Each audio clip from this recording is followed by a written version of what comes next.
Good morning to all of you. Today I am going to discuss the exercise of simple equation exercise 4.1.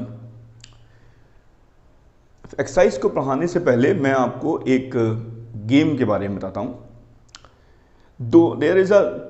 There are two girls. First girl name is Amina and the second girl name is Sarah. Amina says that Sarah think a number and multiplied by 4 at plus 5. Sarah, okay? Amina said that Sarah, what is number? Sarah says 65. Amina says that Sarah, the number is 15. Sarah is surprised. तो सारा ने अमीना ने बोला कि there is a no surprising, just a concept of simple equation. तो उसी के बारे में हम लोग आपको बताते हैं। अमीना ने क्या किया, सारा ने एक नंबर सोचा था x, तो multiplied by 4x plus 5, 4x plus 5 equal to 65. Sarah says the number is 65. 4x equal to 65 minus 5, 60, x equal to 15. जब ये डिवाइड कर देंगे तो यहाँ 15 आ जाएगा। तो यही अमीना ने इसी लॉजिक का इस्तेमाल किया और अमीना ने बोला कि आपका नंबर 15 है। आगे बढ़ते हैं। Exercise 4.1 question number 1, complete that the last column of the table. ये आपके सामने एक टेबल दे रखी है और आपको बताना है कि ये वैल्यू जो है सेटिस्फाइड है या नहीं है। First equation x plus 3 equal to 0, value x equal to 3। तो आप क्या काम करिए, x की वैल्यू को यहां रख दीजिए। 3 प्लस 3 कितना होता है, 6 होता है। तो ये तो 0 आ रहा है, तो इसका मतलब ये क्या होगा बच्चों, ये नो हो जाएगा। ऐसे ही second part, m by 3 equal to 2, तो m इक्वल टू क्या आएगा, क्रॉस मल्टीप्लाई मैंने आपको बताया था, तो 6 आएगा, लेकिन इसका आंसर कितना आ रहा है, -6 आ रहा है, तो इसका मतलब ये भी नो होगा। Third part, 5x equal to 25, x equal to -5। जैसे ही आप यहाँ -5 रखेंगे तो आपका क्या आ जाएगा, -25, लेकिन आंसर क्या आ रहा है, 25। तो यानी कि ये भी आपका क्या होगा बच्चों, नो होगा। Second question, check n plus 5 equal to 19 within bracket n equal to 1। आपको चेक करना है कि n equal to 1 is the solution of this equation और नॉट। तो put n equal to 1 in this equation. 5 plus 1 6, there is not equal to 19, तो ये आपका नहीं होगा। Next, 4p minus 3 equal to 13, put p equal to -4, 4 into -4 -16, -16 minus 3 क्या होगा, -19, तो ये भी आपका नहीं आ रहा है। Next question,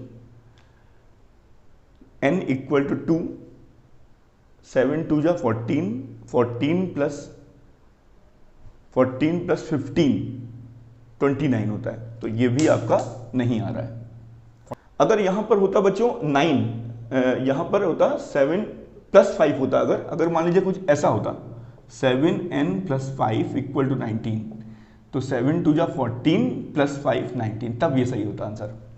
solve the following equations by trial and error method. 5p plus 2 equal to 17। बच्चों, ट्रायल एंड एरर मेथड का मतलब है आपको ट्रांसपोजिंग करके ये काम नहीं करना है। देखिए इसको क्या करेंगे, 5p प्लस 2 इक्वल टू 17। आप क्या काम करिए बच्चों, -2 इधर कर दीजिए, -2 इधर कर दीजिए, तो ये क्या हो जाएगा, 0। तो 5p इक्वल टू 15। अब आप 5 का टेबल जानते होंगे, 5 का टेबल 5 इंटू 3 इक्वल टू 15, यानी p क्या आ जाएगा, 3 आ जाएगा। अब नेक्स्ट 3m -14 इक्वल टू 4। यहां पर प्लस का 14 कर दीजिए तो ये आपका आ जाएगा 3m इक्वल टू 18। अब 3 का टेबल आपको आता है 3 6 जा 18, m की वैल्यू क्या आ जाएगी 6 आ जाएगी। ये हो गया आपका। यहां पर आपको ट्रांसपोजिंग करके काम नहीं करना है। क्वेश्चन नंबर 4 देखिए, write the equations for the following statements. First, the sum of number x and 4 is 9।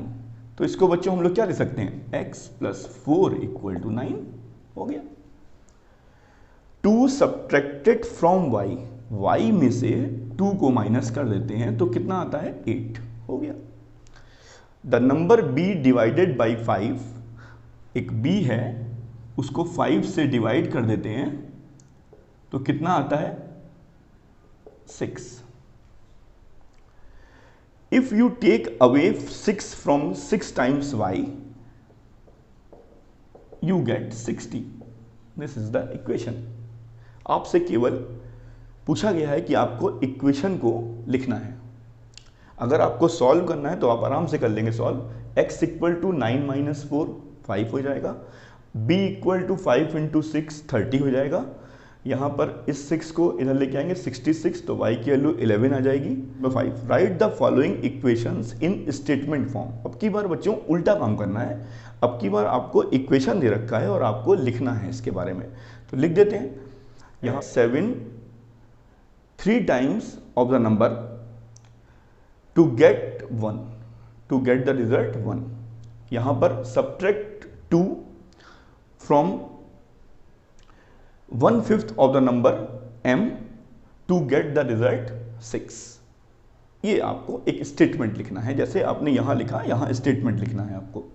Question 6, the teacher tells the class that the highest marks obtained by a student in her class is twice the lowest marks plus 7।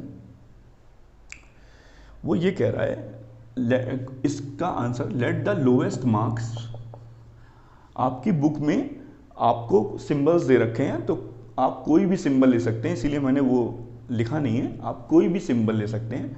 Late the lowest marks be x। अब उसने क्या बोला कि class में जिस बच्चे का highest आया है उस बच्चे ने लोवेस्ट मार्क के twice the lowest mark plus 7 से उसको हाईएस्ट मार्क्स मिला है, और जो कितना है 87 है, यानी कि ये हाईएस्ट मार्क्स है। तो ये आपकी इक्वेशन आपकी बन गई। अब अगर आपसे कहता है कि सॉल्व करो इसको, तो आप आराम से सॉल्व कर लेंगे। 87 minus 7 equal to 80 divided by 2, क्योंकि ये इनटू हो रहा है तो इधर जाकर डिवाइड हो जाएगा, 40 आ जाएगा। यानी कि लोवेस्ट मार्क्स कितना है 40 है, तो 40 का 2 टाइम्स कितना होगा 80, और उसमें 7 ऐड कर देंगे तो हाईएस्ट मार्क्स आ जाएगा 87। Second part, in an isosceles triangle the vertex angle. Isosceles triangle क्या होता है बच्चों, ऐसे होता है ABC, ये वर्टेक्स एंगल होता है और ये बेस एंगल होते हैं आपके, ये और ये बेस एंगल होते हैं। ये साइड और ये साइड इक्वल होती है, तो इनके आमने सामने के एंगल इक्वल होते हैं। Vertex angle is twice either base angles, तो let base angles be x। तो अगर ये x होगा तो ये भी x होगा, तो ये 2x हो जाएगा। तो आपको पता है कि ट्राइंगल के तीनों sum of interior angles of a triangle is equal to 180 degree. तो कितना हो जाएगा 2x plus x equal to 180 degree, यानी कि 3x 4x equal to 180 degree, यानी x equal to 180 degree by 4 4 = 16, 2 4 5 = 25।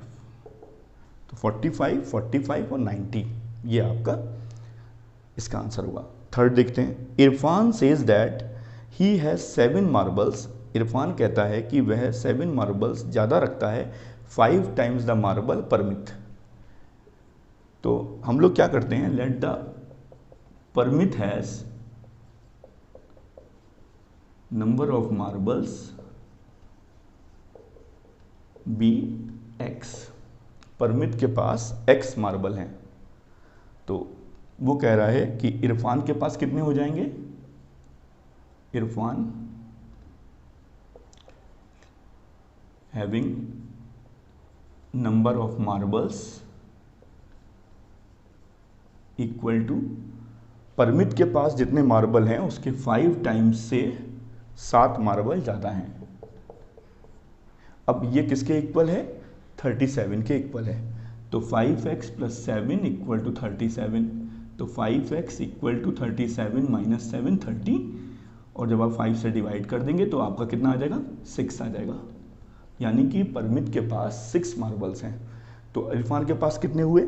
6 5 या 30 + 7 37। बिल्कुल सही हमारा आंसर आ रहा है, चेक भी हो गया हमारा आंसर। Thank you.